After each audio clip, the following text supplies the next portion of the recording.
You're a burden. I sold Dad's company. Good luck paying rent, my son said. I smiled and replied, all right, good luck. When they landed in Milan and checked their bank accounts, I'm glad to have you here. Follow my story until the end and comment the city you're watching from so I can see how far my story has reached. I was arranging fresh lilies in the crystal vase when I heard Wade's car pull into the driveway. The sound of his BMW's engine always made my stomach tighten these days. He only visited when he needed something, and it had been 3 months since our last conversation. Through the window, I watched him emerge from the driver's seat, adjusting his expensive suit jacket. Britney followed, her heels clicking against the pavement as she smoothed her blonde hair. Even from a distance, I could see the determined set of her jaw. Whatever they were here for, she was the one driving it. The doorbell rang twice, sharp and impatient. I set down the vase and walked slowly to the front door, my heart already preparing for disappointment. When I opened it, Wade barely looked at me. Mom? He said curtly, stepping inside without waiting for an invitation. We need to talk. Britney swept past me, her perfume overwhelming in the small entryway. She was carrying a leather briefcase, which she clutched like a weapon. Hello, Agatha, she said with that fake sweetness that always made my skin crawl. I led them to the living room, the same one where Wade had taken his first steps 35 years ago. Now he stood in the center of it like a stranger, his arms crossed, looking at everything except me. Can I get you coffee? I just made a fresh pot, I offered, trying to maintain some normalcy. This isn't a social visit, Wade said, his voice colder than I'd ever heard it. Sit down, Mom. There's something you need to know. My legs felt weak as I sank into my favorite armchair, the one Harold and I had picked out together 40 years ago. Britney sat across from me, opening her briefcase with deliberate precision. Wade remained standing, towering over both of us. The company is sold, he announced, as if he were discussing the weather. The words hit me like a physical blow. What do you mean sold? Britney pulled out a thick stack of papers, setting them on the coffee table between us. The sale went through yesterday morning, she said, her voice businesslike. Wade has been handling all the paperwork for months. I stared at the documents, my vision blurring slightly. The company Harold and I had built from nothing, the one that had provided for our family for decades, was gone. But I'm still the majority shareholder, I whispered. Wade let out a harsh laugh. Mom, you haven't been involved in the day-to-day operations for 3 years. Not since Dad died. You don't even understand the financials anymore. That's not true, I said, but my voice sounded small even to my own ears. Look at you, Britney interjected, gesturing toward me with manicured nails. You can barely manage this house. The bills pile up on your kitchen counter for weeks. You forget appointments. Just last month, you called Wade 3 times in one day asking about the same thing. Heat rose in my cheeks. It was true that I'd been calling Wade more frequently since Harold's death, but not because I was confused, because I was lonely, because I missed having someone to share decisions with. Wade pulled up a chair directly in front of me, his elbows on his knees. Mom, you're 64 years old. You've been struggling since Dad passed. The company needs young leadership, fresh ideas. I can't keep watching you run it into the ground. The company is profitable, I said, my voice stronger now. The quarterly reports show what Dad set up years ago, Wade interrupted. But the industry is changing. Technology, automation, digital marketing. You don't understand any of that. Britney nodded sympathetically. We're not trying to hurt you, Agatha. We're trying to protect you. The buyer paid well above market value. The money will keep you comfortable for the rest of your life. I looked between them, searching for any sign of the son I'd raised, the boy who used to climb into my lap when thunderstorms scared him. Instead, I saw a man who looked at me with barely concealed impatience. How much? I asked quietly. Wade and Britney exchanged a glance. $2.8 million, he said. After taxes and fees, you'll have about $1.9 million in your account by Friday. It was a good price. Better than good, actually. But the money wasn't the point. You sold our company without even asking me. I'm asking you now, Wade said, his tone suggesting the conversation was over. I'm asking you to sign these papers making it official, to acknowledge that the sale was in your best interest. Britney leaned forward, her voice taking on that syrupy quality again. Think about it, Agatha. No more board meetings, no more worrying about employee problems or market fluctuations. You can focus on what really matters. Your garden, your book club, maybe some travel. Wade stood up abruptly, pacing to the window. When he turned back, his face was hard. The truth is, Mom, you're a burden. You have been ever since Dad died. You call me constantly with questions that any competent business owner should know. You second-guess every decision I make, even though you don't understand the modern marketplace. The word burden hung in the air like smoke from a fire. I felt something inside me crack, not break exactly, but crack like ice beginning to thaw. I sold Dad's company because it was the right thing to do, Wade continued, his voice rising slightly. For the business, for the employees, and for you. Good luck with the rent on your new apartment, because this house is going to cost more to maintain than you can afford on a fixed income. Britney shot him a warning look, but he ignored it. You're my son, I said softly. More to myself than to him. And you're my mother, he replied, which is why I'm doing this. Someone has to make the hard decisions, and clearly it's not going to be you. I sat in that chair for what felt like hours, but was probably only minutes. My mind was strangely calm, like the eye of a hurricane. When I finally looked up, both Wade and Britney were watching me expectantly. Okay, I said simply. Good luck. Wade blinked. What? I said okay. Good luck. I stood up slowly, smoothing my skirt. I assume you'll need me to sign those papers. Where? Britney fumbled with the documents, clearly expecting more of a fight. Here, and initial there. I signed where they indicated, my handwriting steady despite the tremor I felt inside. When I finished, I handed the pen back to Britney and walked toward the front door. That's it? Wade called after me. You're not going to argue? Not going to guilt-trip me about family loyalty? I turned back to face him, my hand on the doorknob. Would it change anything? He opened his mouth, then closed it again. I didn't think so, I said. Have a wonderful time in Milan. I hope the weather is nice for your honeymoon. Britney's eyes widened. How did you know about Milan? I smiled for the first time since they'd arrived. I know more than you think I do. After they left, I sat back down in my armchair and looked around the living room. Everything was exactly the same as it had been an hour ago, yet everything had changed. The silence felt different now, not lonely, but expectant, like the moment before dawn. I reached for my phone and dialed a number I knew by heart. Marcus, it's Agatha. I think it's time we had that conversation. Marcus arrived within the hour, carrying the same worn leather satchel he'd been using since I first met him 25 years ago. My longtime attorney and, more importantly, my friend, looked exactly as I expected him to. Concerned, but not surprised. I take it Wade went through with it, he said, settling into Harold's old chair without ceremony. Every word exactly as we predicted. I poured him coffee from the pot I'd made earlier, my hands steadier now than they'd been in months. He called me a burden, Marcus, his exact words. Marcus shook his head, his gray eyebrows knitting together. I'm sorry, Agatha. I know we prepared for this, but it still must have hurt. I sat across from him, cradling my own cup. The hurt stopped surprising me years ago. What surprises me is how predictable he's become. Shall we review the timeline? Marcus asked, pulling out a thick folder from his satchel. I nodded, though I knew every detail by heart. We'd been planning this for 3 years, ever since Harold's funeral when Wade had pulled me aside and suggested I might want to simplify my business responsibilities. It started in 1983, I began, my voice taking on the cadence of a story I'd told many times. Harold and I were both 25, fresh out of college, and completely broke. I had a business degree and a head full of ideas. He had charisma and the ability to charm investors. Marcus smiled. The classic combination. Except everyone assumed Harold was the brains of the operation. I set down my coffee cup with a soft clink. The bank loans were approved because of his charm. The early partnerships happened because men in the 80s were more comfortable dealing with other men. So we played the game. I walked to the mahogany desk in the corner, pulling out a framed photograph from the bottom drawer.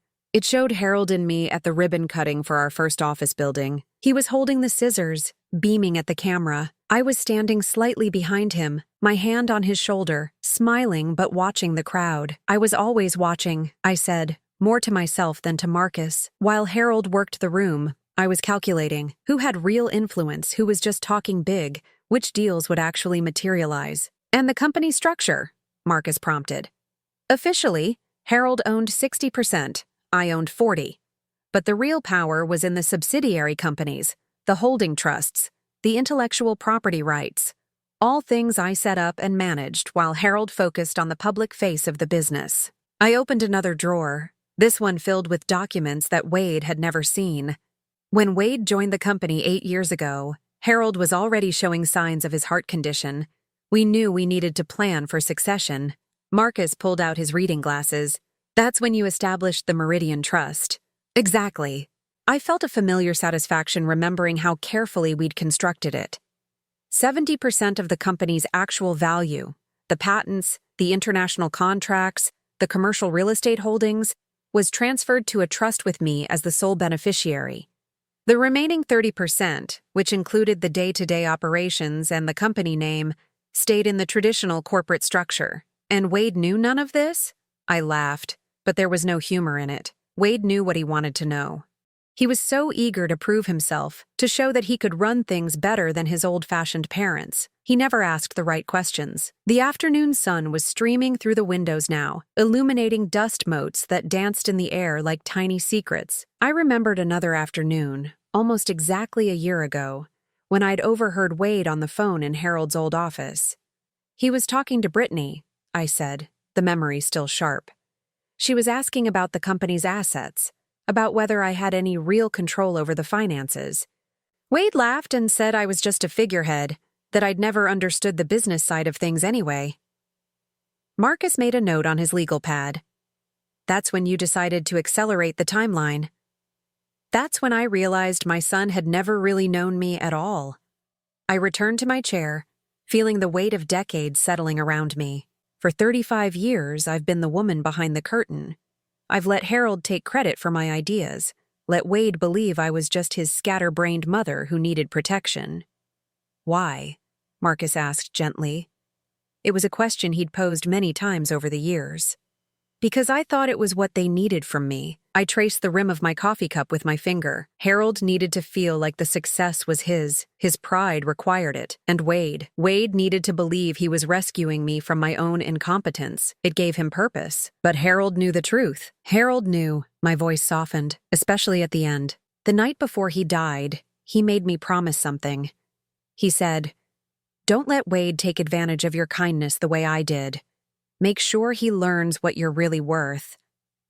Marcus leaned back in his chair, studying me with the look of someone who'd known me long enough to read between the lines.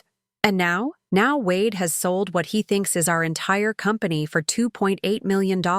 I smiled, and this time there was definitely humor in it. What he doesn't know is that he's sold about 30% of the actual value, the shell, you might say. The Meridian Trust holdings are worth, as of yesterday's valuation, approximately $9.2 million. I pulled out a financial statement from the desk drawer. The patents alone are worth $4 million. The commercial properties we own in Houston and Phoenix are worth another $3.5 million. The international distribution rights account for the rest. Marcus whistled low. And Wade has no idea. Wade has spent the last 3 years telling me I don't understand modern business. He's probably right. I don't understand why you'd sell a profitable company without doing due diligence on its actual assets.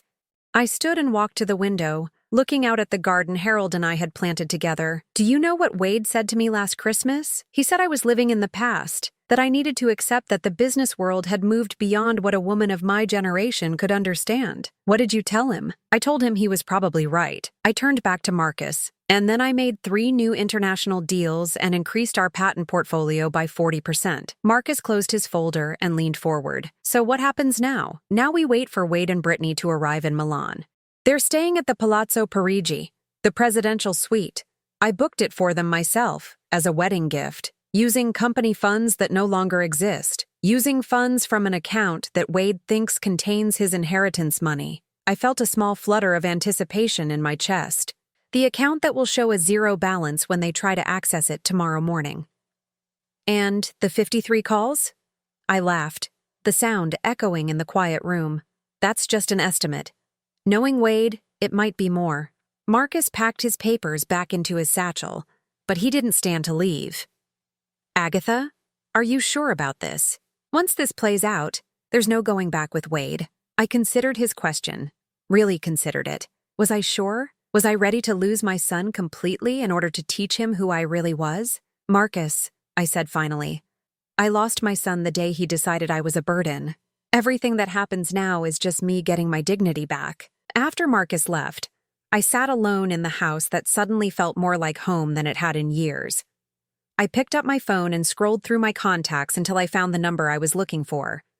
Carla, it's Agatha. Yes, I know it's been a while. Listen, I have a proposition for you. How would you feel about running a company again? As I talked, outlining my plans for expanding the business Wade had just unknowingly signed away, I realized something had shifted inside me. For the first time since Harold's death, I felt like myself again. The real me.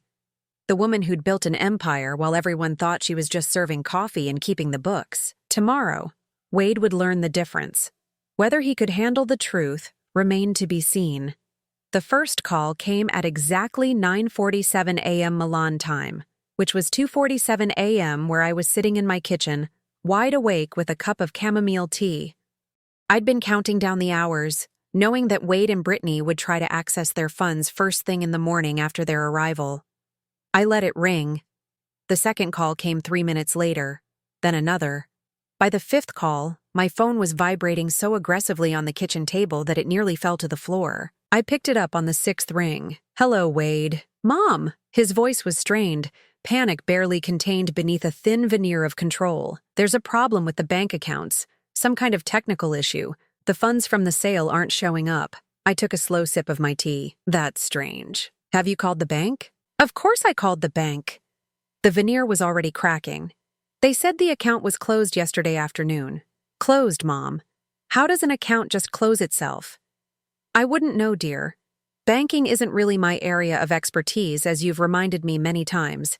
There was a pause, and I could hear Britney's voice in the background, sharp and demanding. Wade covered the phone, but I could still make out her words. Tell her to fix it. Now. Mom. Wade's voice was back, more controlled but with an edge I'd never heard before. I need you to call Marcus. Ooh. There's obviously been some kind of mistake with the paperwork.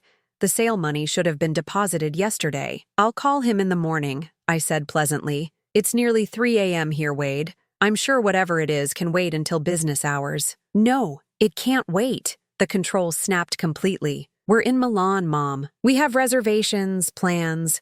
I paid for a suite at one of the most expensive hotels in Europe. Our cards aren't working either. I made a sympathetic clicking sound with my tongue. That does sound inconvenient. I hope you brought some cash for emergencies. The line went quiet except for the sound of Wade's breathing, which was becoming increasingly ragged. When he spoke again, his voice was dangerously low. Mom, I'm going to ask you once more, and I need you to listen very carefully. Call Marcus right now and find out where our money is. Our money? I repeated the phrase slowly, tasting each word.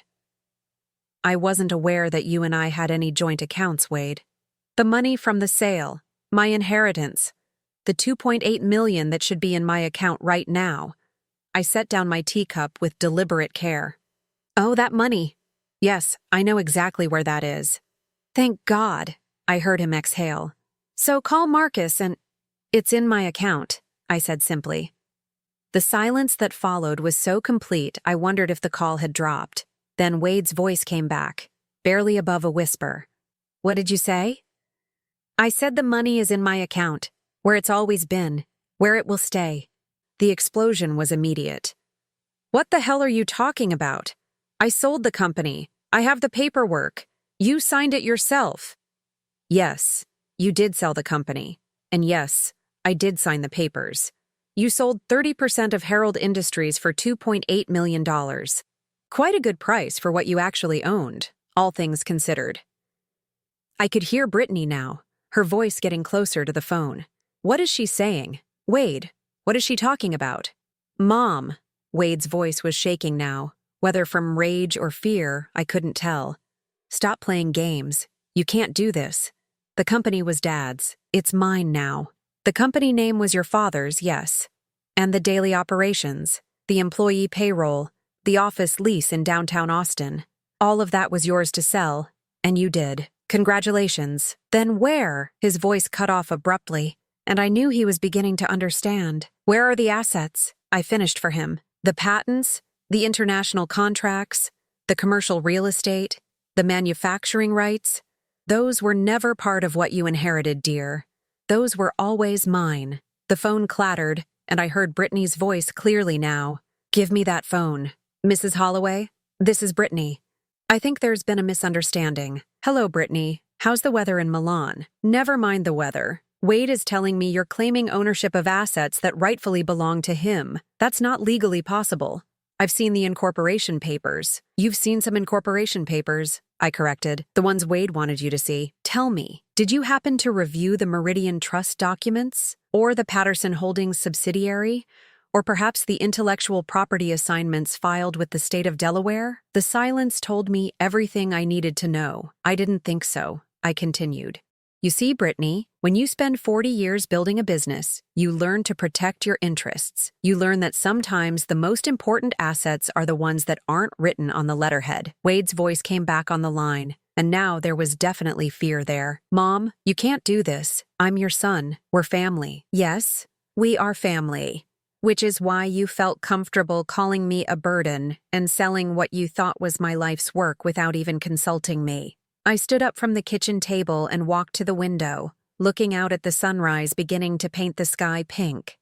Tell me, Wade, did you really think I was so senile that I wouldn't know what you were planning? Planning? I wasn't planning anything. I was trying to help you. You were trying to help yourself to what you thought was an easy inheritance. The difference is that you were counting on me being the helpless old woman you've convinced yourself I am. Britney grabbed the phone again. This is elder abuse. We're going to sue you for everything you have. I laughed, a genuine sound of amusement. With what money, dear? And which lawyers? The ones you haven't paid yet because you're standing in a hotel lobby in Milan without access to funds? We'll figure it out, Wade said, back on the line now. I'll call everyone I know. I'll call Dad's old business partners. They'll loan me the money to fight this. You mean the business partners whose contracts are now void, because the company they partnered with no longer exists in any meaningful form? I asked. Or perhaps you mean the ones who are currently negotiating new, more lucrative deals with Meridian Trust. The sound that came through the phone was something between a growl and a sob. You planned this. You planned all of this. I prepared for it, I corrected. There's a difference. I hoped you would prove me wrong.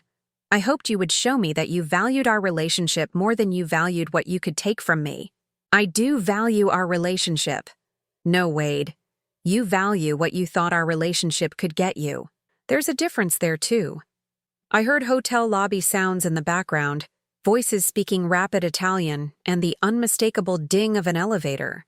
They were clearly trying to sort out their situation in public, which couldn't be pleasant. How long have you known? Wade asked quietly. Known what? Known that I was going to sell the company. I considered lying, making it seem like I'd just recently figured it out, but Wade deserved the truth, even if it was going to hurt. 3 years, I said simply. Since the week after your father's funeral, when you told me I should probably start thinking about simplifying my business responsibilities. 3 years, he repeated numbly. 3 years of watching you circle like a vulture, waiting for the right moment to convince me I was incompetent. 3 years of listening to you and Britney whisper about my memory, my capabilities, my age. 3 years of preparing for this exact conversation. Britney's voice was back, shrill now with panic. We can't stay here without money. Do you understand that? We're going to be thrown out of this hotel. I'm sure you'll figure something out, I said. You're both so much more capable than I am, after all. Surely a little problem like being stranded in Europe without funds is nothing for people with your business acumen. Mom, please. Wade's voice broke on the word. I made a mistake. I see that now. Just tell me what I have to do to fix this. For a moment, just a moment, I felt the old familiar tug of maternal instinct, the desire to rescue him, to make everything better, to be the mother who solved all his problems. But then I remembered sitting in my living room yesterday, listening to him call me a burden. You can start by figuring out how to get home from Milan without my help, I said. Consider it a learning experience in problem solving. You can't just abandon us here. I'm not abandoning you, Wade. I'm letting you experience what independence feels like. Isn't that what you wanted? To be free of your burden of a mother? The phone went quiet except for the sound of Wade's breathing. When he spoke again, his voice was small, defeated. What happens now? Now you learn what I've always known, I said, watching the sunrise paint the world in shades of gold. That family isn't just about blood. It's about respect. And respect isn't something you inherit, Wade. It's something you earn. I hung up the phone and turned off the ringer. According to my count, that had been call number 13. If my estimates were correct, I had 40 more to go. I made myself a fresh cup of tea and settled back at the kitchen table with my tablet. I had emails to read, business decisions to make, and a company to run. The real company, the one that had never stopped being mine. Outside, the world was waking up to a beautiful new day. By noon, my phone had recorded 37 missed calls. I'd turned the ringer back on around 10 a.m., curious to hear how the tone of Wade's messages would evolve as his situation became more desperate. I wasn't disappointed. The messages progressed from confused to angry, to pleading to threatening, and back to pleading again. Britney's voice appeared more frequently as the morning wore on, her earlier politeness completely abandoned in favor of increasingly shrill demands. I was in my garden, pruning the roses Harold had planted for our 20th anniversary, when call number 38 came in. This time I answered on the first ring. "Good afternoon, Wade." "Mom." His voice was hoarse now, exhausted. "We need to talk. Really talk." "I'm listening. Not on the phone. Face to face. We're coming home." I paused in my pruning, considering this development. "With what money? I believe you mentioned that your cards weren't working." I called Uncle Robert. He's wiring us money for plane tickets. Harold's brother Robert, the one who'd always been jealous of our success. I could only imagine the conversation Wade had with him, probably painting me as a vindictive old woman who'd stolen his rightful inheritance. "That was resourceful of you," I said. "We'll be back tomorrow evening. Will you be home?" "This is my home, Wade. Where else would I be?" The line went quiet for a moment. "Mom, I need you to know that I'm going to fight this. Legally, I mean. I can't let you destroy Dad's legacy out of spite." "Harold's legacy," I repeated slowly. "Tell me, Wade, what do you think your father's legacy actually is?" "The company. The business he built from nothing." "We built from nothing," I corrected. "Your father and I. Together. But I understand why you'd forget that detail." "Fine. We built. That doesn't change the fact that you're destroying it now." I set down my pruning shears and sat on the garden bench Harold had built for me after my first cancer scare 10 years ago. "I'm not destroying anything, Wade. I'm protecting it." "From who?" "From you." The honesty of my answer seemed to catch him off guard. Several seconds passed before he responded. "From me? Mom, I'm trying to honor Dad's memory. I'm trying to build on what he created. What you're trying to do is cash out as quickly as possible so you and Britney can live a lifestyle you haven't earned." My voice was calm, matter of fact. "The buyer you found, Stewart Industries. They specialize in acquiring companies just to strip their assets and fire their employees. Did you know that?" Silence. "I thought not. Did you know that they planned to close our Austin office and move everything to Mexico within 6 months? Did you know that 43 families would have lost their jobs by Christmas?" "That's not. I didn't." "You didn't ask, Wade. You saw a big number in dollar signs, and you didn't ask what would happen to the people your father and I spent 40 years building relationships with." I could hear Britney in the background, her voice urgent but too distant to make out words. "The employees would have found other jobs," Wade said, but his voice lacked conviction. "Margaret Henley has been our office manager for 18 years. She's 56 years old with a high school education. When do you think she'd find another job that pays what we pay her? Tom Rodriguez has been with us since he was 22. His daughter just started college. How exactly do you think he'd afford tuition after getting laid off?" "Business isn't charity, Mom. Sometimes people get hurt. You're right. Business isn't charity, but it's not pillaging either. There's a difference between making hard decisions and making selfish ones." The conversation was interrupted by what sounded like an argument in Italian. Hotel staff, probably. I could imagine the scene. Wade and Britney standing in an opulent lobby, looking increasingly disheveled as they tried to negotiate with people who didn't care about their American entitlement. "We'll be home tomorrow," Wade said finally, "and we'll settle this properly." "I look forward to it." After he hung up, I sat in the garden for a long time, thinking about the conversation and what would come next. I knew Wade would lawyer up the moment he got back to Austin. I knew he'd try to find some way to challenge the trust structure, to claim I'd manipulated Harold or taken advantage of his illness. What Wade didn't know was that I'd been preparing for that possibility too. I pulled out my phone and called Marcus again. "Let me guess," he said before I could speak. "They found out about Milan. Call number 38. They're flying back tomorrow on Uncle Robert's dime." And Wade's threatening legal action. He thinks he can overturn the trust. Marcus chuckled. "I assume you're ready for that too." "Pull the video files," I said. "All of them. The board meetings, the family dinners, the conversations in Harold's office. If Wade wants to claim I manipulated his father, let's show everyone exactly who was manipulating whom." For the past 3 years, ever since Wade had started making noises about my competence, I'd been recording our interactions. Not secretively, exactly, but not obviously either.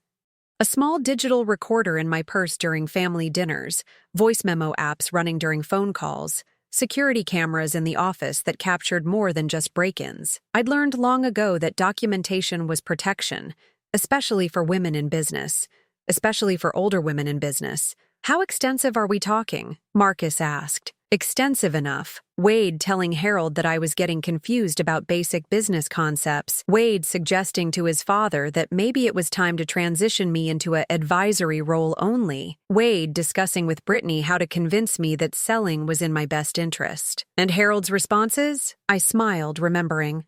Harold defending me every single time. Harold explaining to Wade that I was the strategic mind behind 90% of our successful deals. Harold telling his son, quote, "Your mother could run circles around most CEOs half her age, and if you can't see that, you're not as smart as I raised you to be." Wade won't be expecting that. Wade's never expected much from me. It's been his greatest weakness. That evening, I made myself a simple dinner and settled in to review the financial reports from our international divisions. Meridian Trust wasn't just a holding company. It was an actively growing enterprise. While Wade had been focused on the flashy Austin headquarters and the domestic client base, I'd been quietly expanding our reach into markets he'd never even considered. Our partnership with a sustainable manufacturing company in Germany was generating more revenue than our entire Texas operation. Our licensing deals in Japan had doubled in value over the past 18 months. The software patents we'd developed for inventory management were being used by companies across 3 continents. Wade thought he'd sold our company for $2.8 million. What he'd actually done was sell the least valuable portion of an empire worth more than $15 million. My phone buzzed with a text message from an unknown number. "This isn't over. You've made the biggest mistake of your life. B." Britney apparently had found a way to send international texts. I wondered if she'd borrowed someone's phone, or if she'd convinced Uncle Robert to include messaging in his emergency assistance. I typed back, "The biggest mistake of my life was letting you into my family. I'm correcting that now." The response came immediately. "Wade will never forgive you for this." I stared at that message for a long moment, feeling something settle deep in my chest, something that felt like relief. "Good," I typed back. "Maybe now we can have an honest relationship." I turned off my phone after that and spent the evening reading. Harold had always said that the best business decisions were made with a clear mind and a calm heart. Tomorrow would bring drama, accusations, and probably lawyers. Tonight, I wanted to enjoy the peace of a house that finally felt like mine again. Around midnight, I walked through the rooms Harold and I had shared for so many years. The living room where we'd planned our first expansion, the kitchen where we'd celebrated our biggest contracts, the office where we'd worked side by side building something we were proud of. For 3 years, this house had felt like a mausoleum, a shrine to a man who was gone and a business I thought I'd lost control of. Tonight, it felt alive again. I stopped in front of the family photos lining the hallway, looking at images of Wade as a child, a teenager, a young man just starting his career. In every photo, he was smiling, confident, surrounded by love and support. I'd given him everything I could think of to give him: education, opportunity, unconditional love, and a path to success. What I'd apparently failed to give him was respect for the people who'd provided all those things. Tomorrow, he'd learn what it felt like to lose them. And maybe, if I was very lucky, he'd also learn what it took to earn them back. Wade's rental car pulled into my driveway at 6:43 p.m. the following evening. I'd been watching from the kitchen window, timing their arrival with the same precision I'd once used to schedule international conference calls. They were 12 minutes later than the flight tracking app had predicted, which meant they'd probably argued about something during the drive from the airport. I didn't rush to answer the door when Wade's familiar, impatient knock echoed through the house. Instead, I finished washing my dinner dishes, dried my hands carefully, and smoothed my hair before walking slowly to the entryway. Through the frosted glass, I could see two figures standing stiffly on my porch. When I opened the door, the difference in their appearance was startling. Wade's usually immaculate suit was wrinkled from travel, his hair disheveled, and his eyes held a wild, desperate look I'd never seen before. Britney looked even worse. Her makeup was smeared, her designer clothes looked slept in, and she was clutching an oversized purse like a life preserver. "Mom," Wade said, his voice carefully controlled. "We need to talk." "Of course. Come in." They followed me to the living room, the same space where this had all begun just 4 days ago, but the dynamic had shifted completely. Where Wade had once stood confidently, now he perched on the edge of the sofa like he was ready to bolt.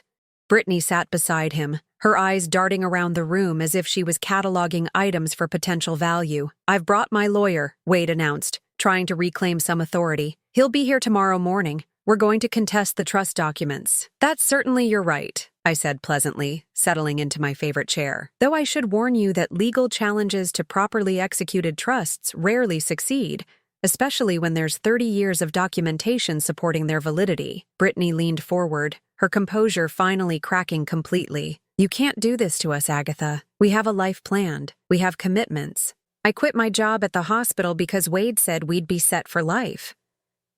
"You quit your job?" I raised an eyebrow. "How presumptuous of you." "We bought a house," Wade said quietly, "based on the expected sale price. The down payment is due next week." "That does sound like a problem," I agreed. Poor financial planning often leads to such difficulties. Wade's careful control slipped. "Stop playing games. You know what you've done. You've stolen what rightfully belongs to me." "Have I?" I pulled out a manila folder from the side table beside my chair. "Let's review what rightfully belonged to you, shall we?" I opened the folder and spread several documents across the coffee table. Wade and Britney leaned forward, squinting at the legal text. "This is your father's will," I said, pointing to the first document. "As you can see, he left you the family business as it was legally constituted at the time of his death. That included the corporate name, the office lease, the employee contracts, and the domestic client relationships." Wade grabbed the document, scanning it frantically. "It says I inherit his share of Herald Industries, which was 60% of the company." "Correct.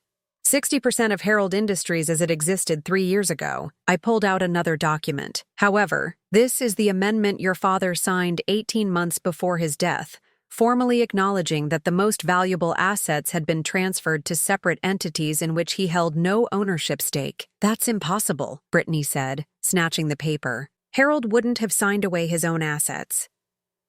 "Harold didn't sign away anything," I corrected. "Harold acknowledged what had always been true, that those assets were mine to begin with. I was the one who developed the patents, negotiated the international contracts, and purchased the commercial properties. They were never his to leave to anyone." I watched Wade's face as the reality sank in. His expression cycled through confusion, anger, and finally, a kind of hollow understanding. "You planned this from the beginning," he whispered. "I protected what I built," I said. "Just as any smart business person would." Wade stood up abruptly and began pacing. "No, this is more than that. You let me believe I was inheriting a multi-million-dollar company. You watched me make plans, make commitments, quit my job to focus on running the business full-time. You set me up to fail." I gave you exactly what your father left you, I said calmly. If you chose to make assumptions about the value without doing proper due diligence, that's not my responsibility. Due diligence? Wade's voice cracked. You're my mother. I trusted you. Did you? Because from where I sit, it looks like you trusted that I was too stupid and too grief-stricken to notice what you were planning. I pulled out my phone and scrolled to a voice recording I'd saved from 8 months ago. Wade's voice filled the room, tinny but clear from the phone's small speaker. Britney, I'm telling you, she has no idea what she's sitting on. Mom thinks the company is worth maybe $3 million tops. She's always been clueless about the financials. Once I convince her to sell, we'll have enough to buy that house in Westlake and still have millions left over. The old lady will be so grateful for our help. She'll probably give us power of attorney over her personal accounts too. The recording continued for another 30 seconds, with Wade laughing about how easy it would be to manipulate his scattered mother into making decisions that would benefit him. Britney's face went white. Where did you get that? Wade made that call from your kitchen last December, when I was visiting for your housewarming party. You'd stepped out to get wine, and Wade thought I was in the bathroom. I was actually right around the corner holding my phone. Wade sank back onto the sofa, his head in his hands. You've been recording us. I've been protecting myself, I corrected. Something I learned to do during 40 years of being underestimated by men who thought they were smarter than me. I pulled out another phone and played a second recording, this one from Wade's conversation with his father just 6 months before Harold's death. Dad, I'm worried about Mom. She seems confused about basic business concepts lately. Maybe it's time to start transitioning her into more of an advisory role, you know? Let me handle the day-to-day operations before she makes a mistake that costs us everything. Harold's response was crystal clear. Son, your mother has forgotten more about business than you've learned yet. If you think she's confused, you're not paying attention. She's been running circles around competitors half her age while you've been focused on the office politics. Wade's voice on the recording became petulant. I just think fresh perspectives might be valuable. Some of her ideas seem pretty outdated. Harold's laugh was audible even through the phone's small speaker. Wade, your mother closed a $2 million international deal last week while you were complaining about the coffee in the break room. Maybe worry less about her perspectives and more about developing your own. When the recording ended, Wade looked physically ill. Britney was staring at him with an expression of dawning horror. You told me she was losing her mind, she said slowly. You said the doctors were concerned about early dementia. I never said that, Wade protested weakly. You absolutely said that. Britney's voice was getting louder. You said that's why we needed to act quickly, before she made decisions that would hurt the family finances. I cleared my throat. There were never any doctor's concerns about dementia.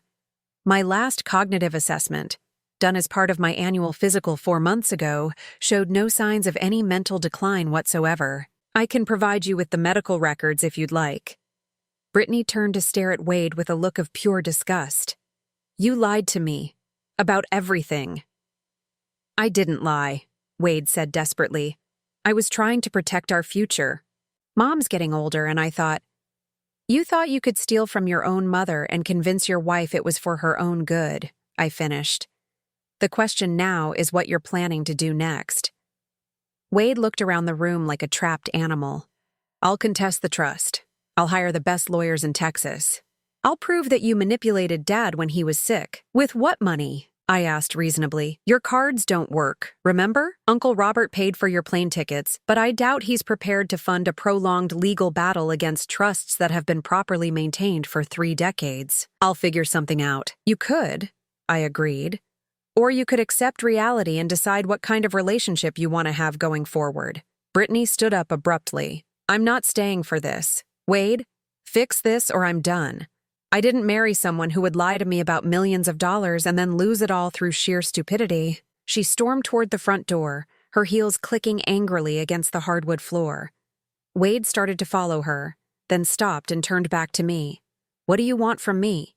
He asked, his voice broken. I want you to decide whether you love me or just what you thought I could give you, I said quietly, because one of those relationships has a future, and one of them doesn't. Wade stared at me for a long moment, then walked out without another word. Through the window, I watched him and Britney have what appeared to be a vicious argument beside their rental car. She got in on the passenger side, slammed the door, and they drove away. My phone rang 20 minutes later. Wade's number. "Mom, I need a place to stay tonight. Britney threw me out of the hotel." "The spare room is available," I said. "The rent is $50 a night, and you'll need to help with housework." $50? Mom, I don't have $50. Then I guess you'd better start figuring out how to earn some. There was a long pause. "Are you really going to make me homeless?" "I'm going to let you experience what independence looks like when you don't have a safety net," I said. "Consider it an education in personal responsibility. I'm your son." "Yes," I said, "and it's time you learned what that actually means." 6 months later, I stood in the kitchen making coffee for two, a routine that had become as natural as breathing. The morning sun streamed through windows that sparkled. Wade had cleaned them yesterday as part of his weekly responsibilities. The house had never looked better or felt more peaceful. "Good morning, Mom." Wade appeared in the doorway, dressed in jeans and a simple button-down shirt, his hair still damp from the shower. The designer suits were long gone, sold months ago to help pay for basic necessities. "Good morning. How did you sleep?" "Better than I have in years, actually." He moved to the cabinet and pulled out 2 mugs, a gesture that had become automatic. "I finished reviewing the quarterly reports last night. The German partnership is exceeding projections by 18%. I smiled, handing him his coffee black, the way he'd learned to drink it when expensive coffee makers and fancy creamers were no longer in the budget. "And the Tokyo expansion? The contracts should be finalized by the end of the month. Your instincts about the market timing were perfect." It had taken Wade 3 months to stop being bitter about working for his mother instead of inheriting her company. It had taken another 2 months for him to realize that he was actually learning more about business than he ever had when he thought he was entitled to success. The transformation hadn't been easy or pretty. After Britney left him at the hotel that night, Wade had spent 2 weeks sleeping on friends' couches, trying to borrow money for lawyers to contest the trust. One by one, his friends had stopped returning his calls when they realized he had no way to pay them back. Uncle Robert had refused to fund a legal battle after Harold's lawyer confirmed that the trust documents were airtight. Wade had finally shown up on my doorstep 3 weeks later, exhausted and humbled, asking if my offer of the spare room was still available. "I'll pay the $50 a night," he'd said, standing on the porch with a single suitcase. "And I'll do the housework. I just need somewhere to stay while I figure out what comes next." "What comes next is up to you," I'd told him.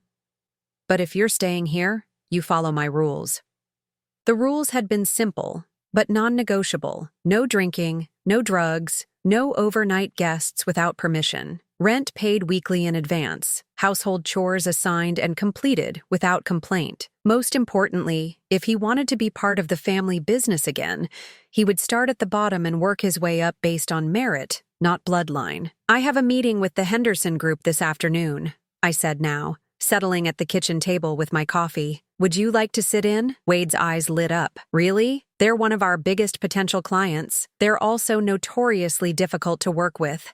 I thought you might learn something from watching how to handle demanding customers." 6 months ago, Wade would have bristled at the suggestion that he needed to learn anything. Now he nodded eagerly. "I'd appreciate that. Should I prepare anything in advance?" "Review their file. Study their previous partnerships. Think about why they might be hesitant to work with us and how we might address those concerns." "Already done," Wade said, pulling out a notebook filled with his handwriting. "I stayed up until midnight researching their corporate culture and recent market challenges." I felt a familiar warmth in my chest, the same feeling I'd had when Wade was 8 years old and had spent hours building an elaborate Lego castle, determined to get every detail perfect. Somewhere along the way, I'd lost that focused, determined child. I was grateful to see glimpses of him returning. "Wade," I said carefully, "I want you to know that I'm proud of how hard you've been working." He looked up from his notebook, surprised. "You are?" "I am. When you first came back, I wasn't sure if you were here because you genuinely wanted to change or just because you had nowhere else to go. Honestly, At first, it was because I had nowhere else to go. Wade's face reddened slightly. I spent those weeks on couches planning how I was going to prove you wrong, how I was going to get back what I thought was mine. It took me a while to realize that what I thought was mine was never really mine to begin with. And now? Wade set down his coffee cup and looked directly at me. Now I realize that I wasted the first 35 years of my life trying to live up to an image of Dad that wasn't even real. I thought being a man meant taking what I wanted and never asking for help. I thought strength meant never admitting when I was wrong. And what do you think now? I think Dad was successful because he was smart enough to marry someone smarter than him and humble enough to listen to her advice. Wade's voice was steady, serious. I think I missed out on 35 years of learning from the most capable person I know because I was too arrogant to see past my own assumptions. The conversation was interrupted by the ringing of my phone. The caller ID showed a number I hadn't seen in months. Britney. Wade saw the name on the screen and tensed. Are you going to answer it? I'm curious what she wants after all this time. I accepted the call. Hello, Britney. Agatha? Hi. I hope I'm not calling at a bad time. Her voice was different. Smaller somehow, less confident than I remembered. It's fine. What can I do for you? I was wondering, is Wade there? I've been trying to reach him, but his number's been disconnected. I glanced at Wade, who was shaking his head vigorously. He's here. Would you like to speak with him? Actually, I was hoping to speak with you first. I have something I need to say. Wade raised his eyebrows but didn't object when I put the phone on speaker. I owe you an apology, Britney continued. A big one. I was wrong about you, and I was wrong to encourage Wade to do what he did. What changed your mind? I asked. Life, she said with a bitter laugh. After I left Wade in Austin, I moved back in with my parents. I've been job hunting for 6 months, and let me tell you, it's humbling. I forgot what it was like to actually work for things instead of just expecting them to be handed to me. I see. I also had time to think about our marriage, about the person I was when I was with Wade. I didn't like that person very much. I was entitled and greedy and completely comfortable with the idea of taking advantage of someone who'd done nothing but love and support their child. Wade was staring at the phone with an expression I couldn't quite read. I called to apologize to you, Britney continued, but also to tell Wade something important. The divorce papers are being filed this week. I'm not asking for anything except my personal belongings. I don't deserve anything more than that, Britney, Wade said quietly. You don't have to. Yes, I do. Wade, you made mistakes, but I made them worse. I pushed you to see your mother as an obstacle instead of an ally. I convinced you that taking advantage of her was somehow justified. I'm ashamed of who I was, and I'm sorry. After she hung up, Wade and I sat in silence for several minutes. How do you feel? I asked finally. Relieved, he said without hesitation. Sad, but relieved. The person I was when I was married to Britney wasn't someone I liked very much either. And now, Wade looked around the kitchen, at the simple breakfast we'd shared, at the honest work waiting for both of us. Now I feel like maybe I'm becoming someone Dad would have been proud of. Your father was always proud of you, I said gently. He just wanted you to be proud of yourself too. That afternoon's meeting with the Henderson group went better than I'd hoped. Wade asked intelligent questions, took detailed notes, and offered insights that showed he'd really done his homework.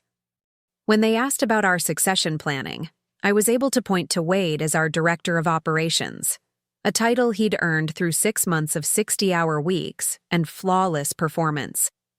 After the clients left, Wade and I sat in the conference room reviewing the notes. I think they're going to sign, he said, organizing his papers. I think so too. That was excellent work today. Wade smiled, but then his expression grew serious. Mom, can I ask you something? Of course. When you were setting up the trust structures, when you were protecting the assets from me, did you know it would end up like this? With me working for you, learning the business properly? I considered the question carefully. I hoped it would. But I was prepared for the possibility that you'd walk away forever and never speak to me again. What would you have done then? I would have run the company myself until I couldn't anymore, then sold it to someone who would take care of our employees. I paused. But I would have missed you every day for the rest of my life. Wade's eyes filled with tears. I'm sorry I put you through that. I'm sorry I made you feel like you had to choose between protecting yourself and protecting me. You didn't make me choose, I said. You made a choice about what kind of son you wanted to be. I just made sure that choice had real consequences. And if I'd chosen differently, if I'd kept fighting you in court, then you would have learned that respect can't be inherited or stolen. It can only be earned. Wade nodded slowly. I think I'm finally starting to understand that. As we packed up to leave the office, Wade turned to me one more time. Mom, thank you. For what? For not giving up on me, for showing me who I could become instead of just accepting who I was. I smiled, thinking about the long journey that had brought us to this moment. That's what mothers do, Wade. We love you enough to let you fail, and we love you enough to help you succeed. Even when your children call you a burden? Especially then, I said, because that's when they need us most. 6 months ago, I'd thought I was losing my son. Instead, I'd found him. The real him, underneath all the entitlement and assumptions. The man Harold and I had always hoped he'd become. It had taken losing everything for Wade to discover what actually mattered. And it had taken risking everything for me to save the relationship that mattered most. As we walked out of the office together, I realized that this was what victory actually looked like. Not the moment you prove you're right, but the moment everyone finally understands what was worth fighting for. Now I'm curious about you who listened to my story. What would you do if you were in my place? Have you ever been through something similar? Comment below. And meanwhile, I'm leaving on the final screen 2 other stories that are channel favorites, and they will definitely surprise you. Thank you for watching until here.